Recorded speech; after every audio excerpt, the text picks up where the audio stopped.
اب چھوٹا سا ایک واقعہ سن لیجئے، اسی میں ایک بہت بڑا پیغام اس سوال کا کہ ہم کیسے پہچانیں گے۔ واقعہ ہے جابر ابن عبداللہ انصاری کا۔ آج کل جابر آپ کو بہت یاد آ رہے ہوں گے، 40 کا اشرا پڑھتا ہوں تب بھی یہ جملہ کہتا ہوں، جابر کربلا کے پہلے زائر ہیں جو 40 کے دن پہنچے ہیں۔ حتیٰ یہ خطرناک جملہ ہے، اس لیے اس کی تفصیل میں نہیں جا رہا ہوں۔ حتیٰ جو آج کل نئے ریسرچ اسکالر نکلے ہیں اور کبھی تحقیق ہوتی کہ اہل بیت تو کربلا آئے ہی نہیں رہائی کے بعد، مثلا جابر کے بارے میں کوئی اختلاف نہیں ہے کہ وہ آئے پہلے زائر۔ کس کثیر تعداد میں لوگ زیارت کے لیے جا رہے ہیں کربلا، کروڑوں میں تعداد پہنچ چکی، لیکن یہ سب کس کی پیروی کر رہے ہیں؟ جابر کی پیروی۔ کا مطلب کیا ہوا کہ جتنے لوگوں نے زیارت کی ہے ان سب کا ثواب جمع کر کے جابر کے نامہ اعمال میں لکھا جا رہا۔ وہ ایک اصول ہے اسلام کا جس کی جو بعد میں بھی آئے گا، میں اکثر بیان کرتا رہتا ہوں، من سنّ سنۃ حسنۃ فلہ اجرھا ومن سنّ سنۃ سیئۃ فعلیہ وزرھا۔ اس سے ملتے جلتے الفاظ کے ساتھ کئی جگہ حدیث آئی، اپنے گھر میں، اپنے خاندان میں، اپنی فیملی میں، اپنی کمیونٹی میں، اپنے شہر میں کوئی نیکی کا کام جاری کر دو جس کی لوگ پیروی کریں، ہر ایک کو الگ الگ ثواب ملے گا، سب کا ثواب ٹوٹل تمہارے نامہ اعمال میں لکھا جائے گا۔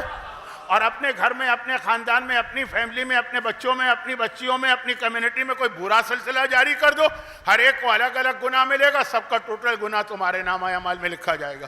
تو اب جابر ابن عبداللہ بہت یاد آتے ہیں 40 میں، ٹھیک ہے۔ آج کل کیوں یاد آتے ہیں؟ شہزادی کونین کی فضیلتوں کا ایک اہم ترین قصیدہ ہے حدیث قصہ۔ جب حدیث قصہ آپ پڑھتے ہیں یا ہم جیسے لوگ سنتے ہیں تو ذہن میں اکثر یہ خیال آتا کہ شہزادی کے فضائل کا پہلا بیان یا پہلی مجلس تو پروردگار نے آسمان پہ فرشتوں کے درمیان پڑھی ہے۔ ہم اور آپ تو اسی سنت پہ عمل کر رہے ہیں۔ ہم کیا پڑھیں گے فضائل؟ ہم کیا حق ادا کریں گے؟ پروردگار جو اعلان کر رہا ہے آسمان کے اوپر، جس طرح سے فضائل سیدہ اس طرح بتائے جاتے ہیں کہ جبرائیل کے دل میں خواہش پیدا ہوتی ہے ان کے ساتھ شامل ہونے کی۔ تو اب یہ حدیث قصہ ایک مکمل قصیدہ جس میں اللہ کہہ رہا کہ نہ آسمان بنائے جاتے اور نہ زمین ہوتی، نہ سورج نکلتا، نہ چاند ہوتا، اگر یہ فاطمہ کے بابا، فاطمہ کی شوہر اولاد نہ ہوتی تو یہ حدیث قصہ ہم تک کس نے پہنچائی؟ جابر نے۔ تو جابر ابن عبداللہ انصاری تو بہت یاد آ رہے ہیں، لیکن جابر کے ساتھ ان کی بیوی کو بھی یاد کیجیے۔ اب وہ دوسری والی بیوی، پہلی بیوی کا واقعہ الگ ہے، وہ بھی ایک بہت اہم پیغام ہے لیکن آج کے لیے نہیں۔ دوسری بیوی کا واقعہ آج کے لیے۔ آج کا مطلب یہ کہ جو موضوع آیا نا کہ بھائی امام آئیں گے، ہم پہچانیں گے کیسے، جب کہ یہ طے شدہ بات ہے کہ ان کے آنے سے پہلے بہت سارے جھوٹے آئیں گے۔ اب بہت اس کے جواب ہیں، الگ الگ انداز ہیں، ان میں سے ایک جواب سن لیجیے۔ جابر ابن عبداللہ کا نام کیا ہے؟ پورا نام، سرنیم کیا ہے؟ جابر ابن عبداللہ انصاری۔ انصاری کا مطلب یہ مدینے کے پرانے باشندے۔ جنگ بدر میں باپ نے روک دیا تھا، بیٹا میں تمہیں بدر کے جہاد میں جانے کی اجازت نہیں دیتا ہوں، میں جاتا ہوں۔ خود گئے تھے جابر کے باپ، بیٹے کو روک دیا۔ وجہ کیا بتائی؟ کہ تمہاری بہنیں ابھی بہت چھوٹی ہیں، اگر ہم دونوں گئے اور دونوں شہید ہو گئے تو ان کا خیال کون کرے؟ اس وقت تک جابر کی 7 بہنیں تھیں، یعنی 7 بیٹیاں تھیں ان کے والد کی۔ جنگ احد میں جابر ابن عبداللہ انصاری جانا چاہتے ہیں 1 سال کے بعد، اس وقت تک تعداد 9 ہو چکی تھی ان کی بہنوں، 9 بہنوں کا اکلوتا بھائی۔ باپ نے روک دیا، نہیں بیٹا میں اجازت نہیں دے رہا ہوں۔ اب وجہ کیا بتائی؟ کہ میری بیٹیاں اتنی زیادہ ہیں، یعنی کیا اپنے بیٹے کو کیا بتائیں، تمہاری بہنیں اتنی زیادہ ہیں کہ ان کے پالنے کی وجہ سے میں نے بہت سے قرضے لیے اور میرا دل کہہ رہا ہے کہ اس جنگ میں میں شہید ہو جاؤں گا تو میرا قرضہ کون ادا کرے گا؟ روایتوں میں ہے نا کہ جب شہید راہ خدا کے خون کا پہلا قطرہ زمین پہ گرتا اس کے سارے گناہ معاف ہو جاتے ہیں سوائے قرضوں کے۔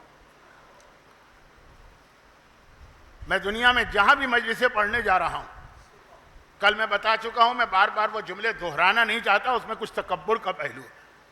دنیا میں جہاں جہاں جا رہا ہوں اور الحمدللہ ہر جگہ جا رہا ہوں، اپنی حیثیت سے نہیں، منبر حسینی کی برکت سے ہر جگہ جھگڑے آتے ہیں، مومنین میں جھگڑا، اس نے ہمارا پیسہ کھا لیا، اس نے ہمارا پیسہ دبا لیا، اس نے ہماری جائیداد پہ قبضہ کر لیا، اس نے ہمارے بزنس پہ قبضہ کر لیا، اس نے قرضہ لیا واپس نہیں کیا۔ شہید راہ خدا، قرضہ معاف نہیں۔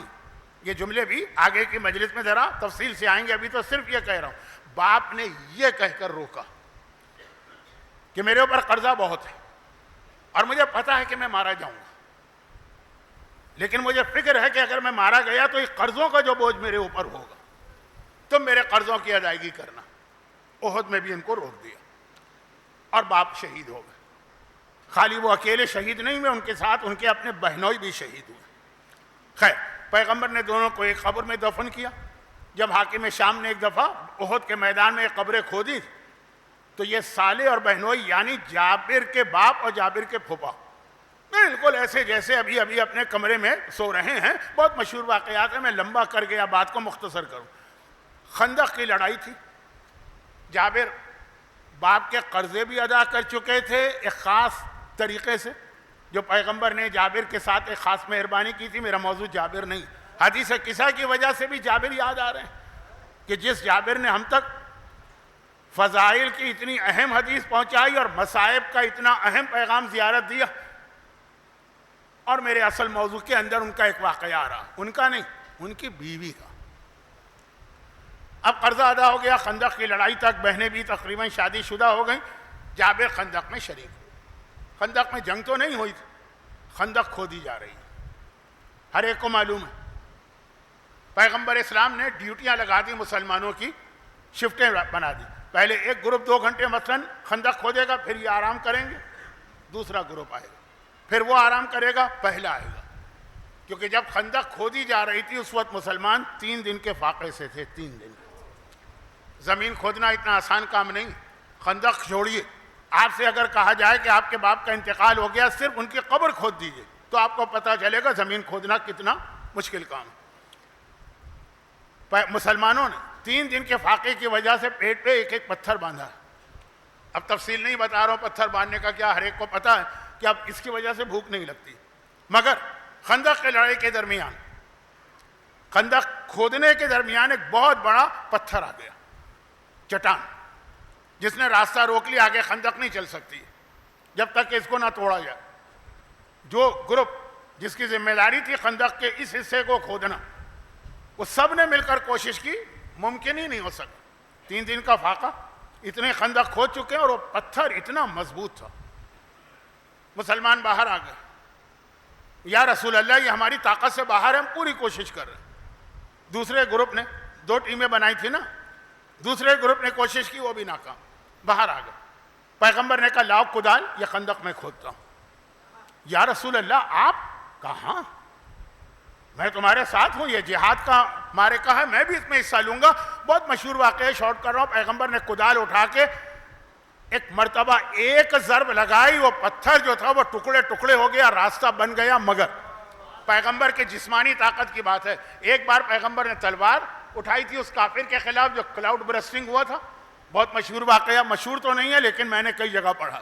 اور اس سے پہلے یہ خندق کی لڑائی، صرف ایک ضربت لگائی، پتھر ٹکڑے ٹکڑے ہو گیا۔ لیکن جب پیغمبر نے پوری طاقت سے کدال اٹھا کے پتھر میں ماری تو پیغمبر کا کرتا ذرا ہٹ گیا۔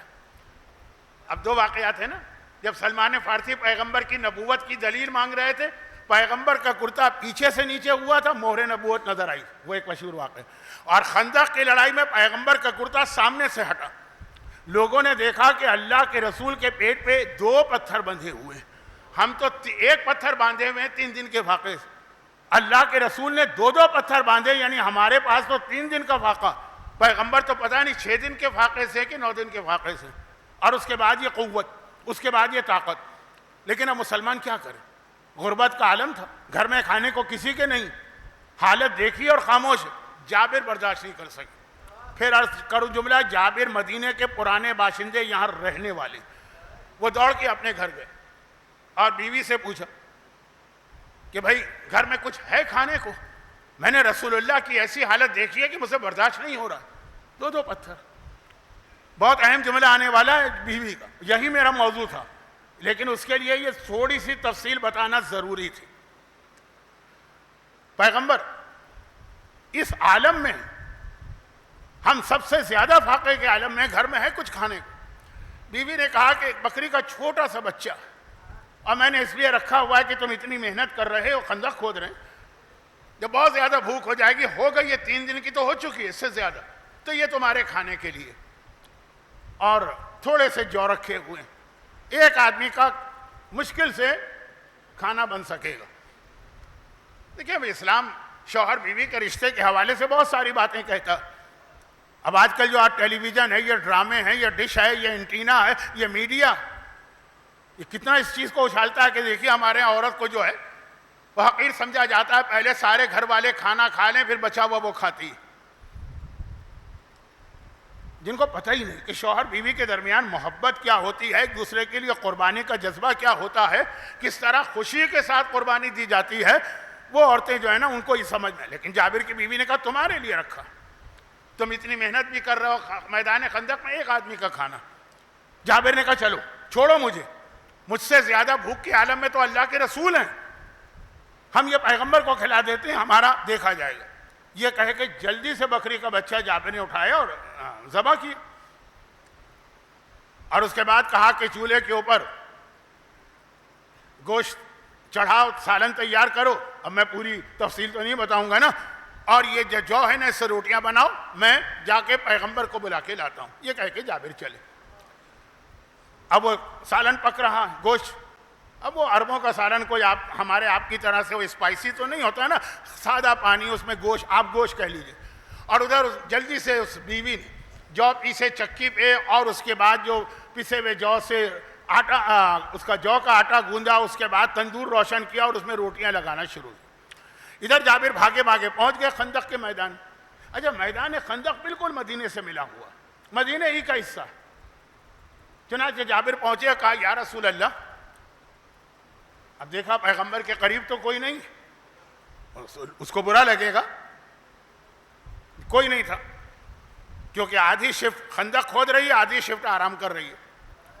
کیا یا رسول اللہ میرے گھر میں ایک آدمی کا کھانا ہے اور میں نے وہ آپ کے لیے تیار کروایا، مجھ سے آپ کی یہ بھوک برداشت نہیں ہو رہی ہے، آپ میرے ساتھ چلیں اور یہ کھانا جو ہے وہ آپ کے لیے تیار ہو رہا ہے.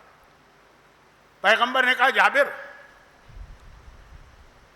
ایک کام کرو، اپنے گھر جاؤ اور بیوی سے کہہ دو کہ جب تک کہ میں نہیں آؤں گا اس وقت تک وہ جو سالن کا برتن ہے نا، دیگچی، چھوٹا سا برتن، پتیلی، اسے چولہے سے اتارے نہیں.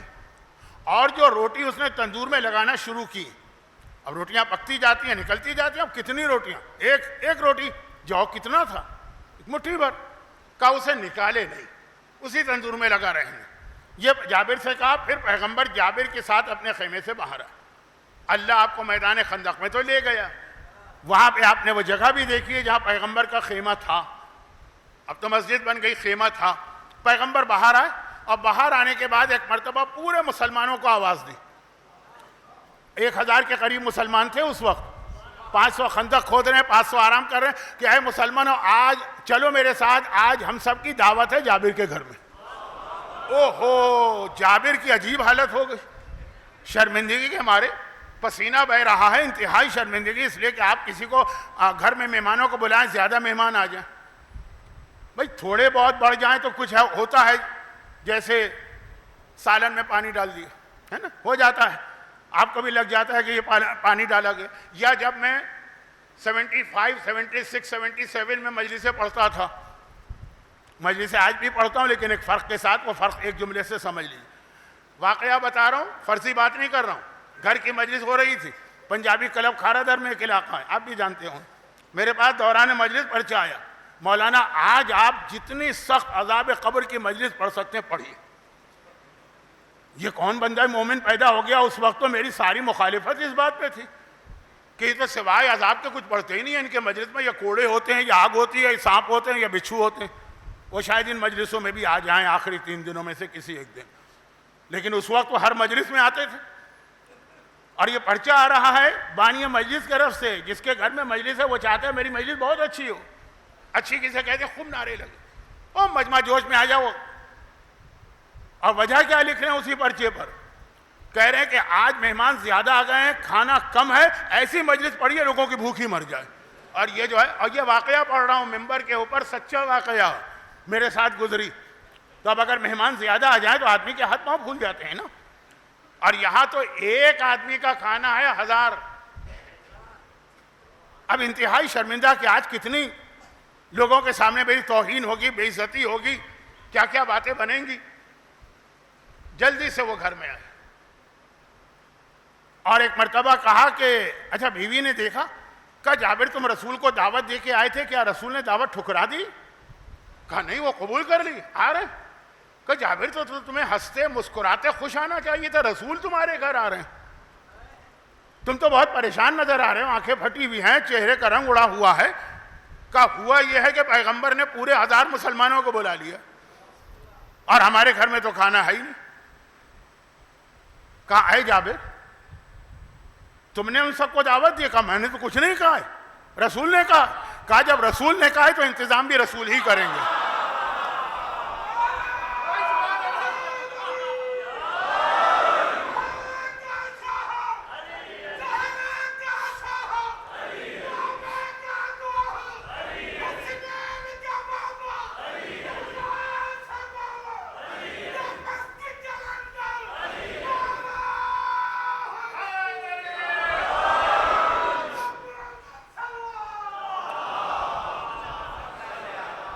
جابر ابن عبداللہ کی عظمتیں آپ نے سنی. حدیث قصہ سے لے کے کربلا کے پہلے ظاہر تک یہ جابر کی بیوی کی بات سنی ہے. کیا اعتقاد اس مومنہ کا ہے. کہا کہ جب اللہ تم نے نہیں بلایا تو اب تمہاری کوئی ذمہ داری نہیں، جب رسول اللہ نے بلایا ہے اب یہ ذمہ داری ان کی، وہ انتظام کریں گے. اچھا اب یہاں تک تو جو واقعہ تھا یہ میرے اصل موضوع سے متعلق. اب اس کے بعد بھی بہرحال واقعہ پورا کر دوں گا کیونکہ اس میں آخر میں بھی واقعاً ایک ایسی ہی فضیلت کی چیز ہے. یہاں تک کا واقعہ کیا، رسول نے دعوت دی ہے، ذمہ داری رسول کی. مومنہ اس طرح نہیں کہہ رہی ہو تو خوشی سے کہہ رہی ہے جابر تم پریشان نہ ہو، زمانے کا امام آئے گا، زمانے کا امام اگر ہم کو بلائے گا نا وہ سارا انتظام خود کرے گا، اپنے آپ کو پہچانوائے گا بھی، اپنے تک آنے کا سارا انتظام بھی امام کریں گے، آپ کو نہیں کرنا ہے. جن کو امام بلائیں گے، دیکھیے ہم امام کے پاس بھی توہین کا جملہ نہیں ہے، ذرا مذاق کا جملہ، امام کے پاس بھی بن بلائے نہیں جائیں گے. مکے میں آئیں گے، ظاہر ہوں گے، جبرائیل کا اعلان ہوگا، ہم کو بلایا جائے گا. خود جانا ہے تو انتظام آپ کو کرنا ہے، جب وہاں سے بلاوا ہے تو انتظام اس کو کرنا ہے. یہ ہمارے لیے بھی ہے، یہ رسول کے لیے بھی ہے. شب معراج رسول خود سے نہیں گئے، بلایا گیا تو سواری وہاں سے آئی ہے. ہمیں بلایا جائے گا، ہمیں امام خود اپنا تعارف کرائیں گے، آپ کو اتنا ٹینشن نہیں لینا. اچھا اب اصل چیز اس کے بعد کی تھی، یعنی واقعہ نہیں، اصل سوال اس کے بعد کا پیدا ہو رہا ہے، وہ میں اس پہ آتا ہوں، پہلے واقعہ پورا کر دوں. جابر نے کہا لیکن نیک بخت. اب دیکھیں جابر جیسا صاحب معرفت صحابی، لیکن اس کے گھر میں مہمان آ رہے ہیں، سامان کچھ نہیں، پریشان تو ہے نا. بیوی نے کتنے اعتقاد کے ساتھ کہا، لیکن جابر پریشان تو ہیں. بیوی نے کہا رسول نے کچھ اور بھی کہا تھا. ہاں کہا تو تھا، روٹی نہ نکلے تندور سے اور یہ برتن جو ہے یہ چولہے سے نہ اترے. کا ٹھہر جاؤ، 1000 لوگ آ گئے، 3 دن کا فاقہ ہے اور وہاں یہ دعوت ملی کھانے کی. یہاں تو آپ کا پیٹ بھرا ہوا ہو، اس کے بعد بھی آپ بوفے کی ٹیبل پر شادی میں کس طرح حملہ کرتے ہیں کہ لگتا ہے ایسا ہے کہ مومن جنگ خندق یا جنگ احد میں کافروں کے لشکر پہ اٹیک کر رہا. اور وہاں 3 دن کا فاقہ اور محنت الگ ہے، اور جابر کی طرف سے دعوت آئی. تو اب جابر جو ہے ان کے ذہن میں تو پریشانی ہے، پیغمبر سب سے آخر میں آئے. جابر کے گھر میں رکے نہیں، جو مہمانوں کا کمرہ تھا. اچھا وہ باغ میں یہ گھر تھا تو باغ میں مہمان بیٹھے، پیغمبر گھر کے دروازے پر آئے. کہا جابر میں تمہارے باورچی خانے ایک کچن میں جانا چاہتا ہوں. یا رسول اللہ حاضر ہے لیکن باورچی خانہ آپ کے لائق نہیں ہے. ایک ڈرائنگ روم ہوتا ہے نا، وہاں بیٹھے گا نہیں، وہاں جانا ہے. وہاں پہنچے، جابر کی بیوی چولہے کے قریب بیٹھی ہیں، تندور کے قریب بیٹھی. پیغمبر نے کہا تم یہاں سے ہٹ جاؤ، یہیں رہو لیکن ذرا کونے میں ہو جاؤ. اپنے ہاتھ سے پیغمبر نے وہ برتن اتارا. کہ جابر تمہارے گھر میں کوئی پیالہ ہے؟ ہاں یا رسول اللہ ایک باؤل ہے جس میں ہم لوگ کھانا کھاتے ہیں، لے آؤ.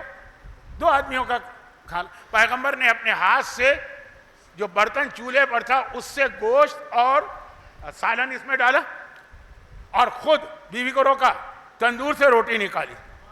اچھا عرب میں ایک بہترین کھانا ہوتا ہے سالن میں روٹیوں کو توڑ توڑ کے ڈالا جاتا. جیسے بعض لوگ پائی بھی اس طرح کھاتے ہیں, کچھ اور کھانے بھی. پیغمبر نے اپنے ہاتھ سے توڑا, کہا جابر یہ برتن باہر لے جاؤ. اب جابر 1000 آدمی بیٹھے ہیں, میں 5 آدمیوں کا برتن لے کے جا رہا ہوں. کہا لیکن واپس آ جانا, یہ برتن لے جاؤ. اور جو دوسرا برتن ہے, اچھا جابر کے گھر میں برتن بہت تھے, اس کی ایک الگ تاریخ. یہ وہاں یہ سرونگ ڈش لے آؤ, لے کے آئے. پھر ایک مرتبہ پیغمبر نے سالن چھوٹے سے جو دیگچی جو چولہے پہ تھی وہاں سے ڈالا, تندور میں ہاتھ ڈالا, وہاں تو ایک ہی روٹی لگائی تھی بیوی نے, دوسری روٹی نکال لی. اب جابر اور جابر کی بیوی حیران ہے, دوسری روٹی کہاں آئی؟ شاید ذہن میں رہا. ہوتا رہا کہ 5-5 10-10 آدمیوں کا کھانا جاتا رہا. پیغمبر تندور سے روٹیاں نکالتے رہے, وہ نکلتی رہیں. پیغمبر اس سالن کو, وہ جو برتن ہے سالن کا, اس سے سالن انڈیلتے رہے سرونگ ڈش میں, وہ سالن آتا رہا یہاں تک کہ پورے 1000 آدمیوں کا کھانا ہو گیا کافی. ابھی بھی سلسلہ رکا نہیں. پیغمبر نے کہا جابر اب یہ لوگ جو ہے نا, جب ان کے ہاں فاقہ ہے تو ان کے گھر میں بھی فاقہ ہوگا. ان کے گھر کی عورتیں ہیں, ان کے بچے ہیں, ان کے بزرگ ہیں, والدین, یہ کھانا لے کے جاؤ. ایک مرتبہ یہ کھانا مدینے جا رہا, 3000 کی آبادی تھی مدینے کی, ان سب کے پاس کھانا گیا. آخر میں پیغمبر نے کہا جابر تم اور تمہاری بیوی بیٹھ جائیں. پھر پیغمبر نے ان کے لیے کھانا سرو کیا, اور تندور سے روٹیاں نکل رہی ہیں. جہاں ایک روٹی لگی تھی وہاں 3000 سے زیادہ نے. آخر میں پیغمبر نے اس سالن کو آخری پیالے میں انڈیلا, ایک روٹی نکالی اور خود جابر کے گھر کا یہ کھانا کھانا شروع کر دیا. جابر کہہ رہے ہیں کہ مرتے دم تک میں حیران رہا, جس تندور میں ایک روٹی لگائی گئی تھی اور جگہ ہی نہیں تھی 5 سے زیادہ کی, اتنے سارے لوگوں نے کھا لیا. یہ پیغمبر کے ہاتھوں کی برکت ہے نا, ہاتھ مس ہو گیا تو اتنا سالن سب کے لیے کافی ہو گیا. پیغمبر کا ہاتھ روٹی تک پہنچا, اتنی روٹیاں سب کے لیے کافی ہو گئی. جب پیغمبر کے ہاتھ میں اتنی برکت ہے تو جو فاطمہ سر سے پیر تک پیغمبر ہوں, جن کا خون پیغمبر کا خون ہے, جن کا گوشت پیغمبر کا خون ہے, جو پیغمبر کا ٹکڑا, اس فاطمہ کی برکت کا کیا کہنا. خالی پیغمبر کا ہاتھ مس ہوا ایک روٹی کو.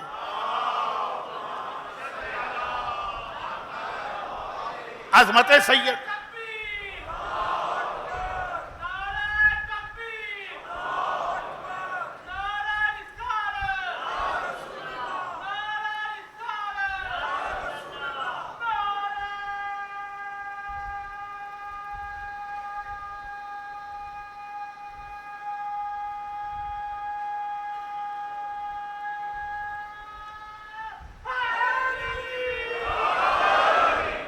کہ جابر جیسا صاحب معرفت اس منزل پہ نہ پہنچا جس پہ جابر کی بیوی پہنچی, اور پیغمبر کے انہی چھوٹے چھوٹے معجزات سے. کوئی معجزہ چھوٹا نہیں ہے, لیکن جب ذات سیدہ آ جائے سامنے تو ہر معجزہ چھوٹا. پیغمبر کے انہی معجزات سے اندازہ کریں. جب پیغمبر نے فرما دیا فاطمہ تو بذتی منی, فاطمہ میرا ٹکڑا, جو زیر رسالت نہیں ہے پیغمبر کا ٹکڑا ہے, کیا برکت ہوگی. لیکن اب جو واقعہ میں نے پڑھا تھا, جو کہ اس میں شہزادی کا تذکرہ آخر میں مجھے کرنا تھا, اور ایک جملہ اور کہہ دوں. یہ تو تھا پیغمبر کے ہاتھوں کی برکت, اور اب شہزادی کے ہاتھ کی برکت وہ پیالہ ہے جو 5 آدمیوں کا کھانا اس میں آتا ہے. وہ پیالہ ہے 5 آدمیوں کا. زمانے کے امام کے پاس اپنے بزرگوں کے 2 الگ سے بھی تحفے ہیں, بہت سارے تحفے ہیں بزرگوں کے, انبیاء کے, ائمہ کے 2 الگ سے تحفے. ایک مولا علی کی طرف سے ہے, ایک اپنی دادی شہزادی کونین کی طرف سے. مولا علی کی طرف سے ہے ذوالفقار, ہر ایک کو پتہ ہے زمانے کے امام کے پاس. شہزادی کی طرف سے کون سا تحفہ ہے؟ وہ پیالہ جس میں 5 آدمی کھانا کھا سکتے ہیں بس. مگر اس کا کیا معجزہ, یہ زمانے کے امام کے لشکر کے لیے, میں نے کہا نا انتظام خود امام کریں گے, امام کے لشکر کے لیے, ظہور کے بعد کا لشکر, یہ فوڈ سپلائی کا ذریعہ بنے گا. اس 5 آدمیوں کے کھانے سے امام اپنی ساری فوج کو اور بڑھتی چلی جائے گی. اسی پیالے سے پیغمبر کی طرح سے کھانا اور غذا دیتے رہیں گے, اور وہ کبھی ختم نہ ہونے پائے گی. تو امام زمانہ فوج کی تیاری کے لیے اپنی دادی فاطمہ زہرا سے یہ برکت والا پیالہ لا رہے ہیں, اور دشمنوں کے خاتمے کے لیے اپنے دادا علی مرتضیٰ سے ذوالفقار لے کے آ رہے ہیں. اچھا, اب یہ واقعہ جو شہزادی کے پیالے والا ہے یہ بہت مشہور ہے, لیکن کچھ ارادہ ہوا تو آنے والی کسی مجلس میں ذرا سا واقعہ پورا پڑھ دوں گا. فی الحال جو اصل موضوع تھا وہ یہ تھا, ایک تو یہ بتانا تھا اپنی عورتوں کو کہ دیکھیے شہزادی کونین ثانیہ زہرا خاندان اہل بیت کی مقدرات عصمت و طہارت، حتیٰ اس خاندان کی کنیزیں، ان کا رتبہ تو چھوڑیے، پیغمبر کے زمانے میں ایک عام مومنہ، لیکن ذرا اس کی معرفت دیکھیے، ذرا اس کی عقل دیکھیے، ذرا اس کی سمجھ دیکھیے۔ جابر یقیناً اپنی بیوی سے زیادہ افضل ہیں، لیکن اس وقت کے حالات میں ٹینشن میں آ گئے تھے۔ اور یہ وہ جو جمیلہ عورت ہے،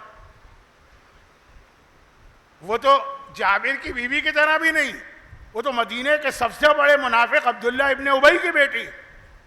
لیکن کیا اس کا واقعہ ہے کہ آپ سنیں گے، سنا ہوگا آپ نے تو آپ پھڑک جاتے ہوں گے، ایسی مومنہ ہم کو چاہیے عبداللہ ابن ابی کی بیٹی کی طرح۔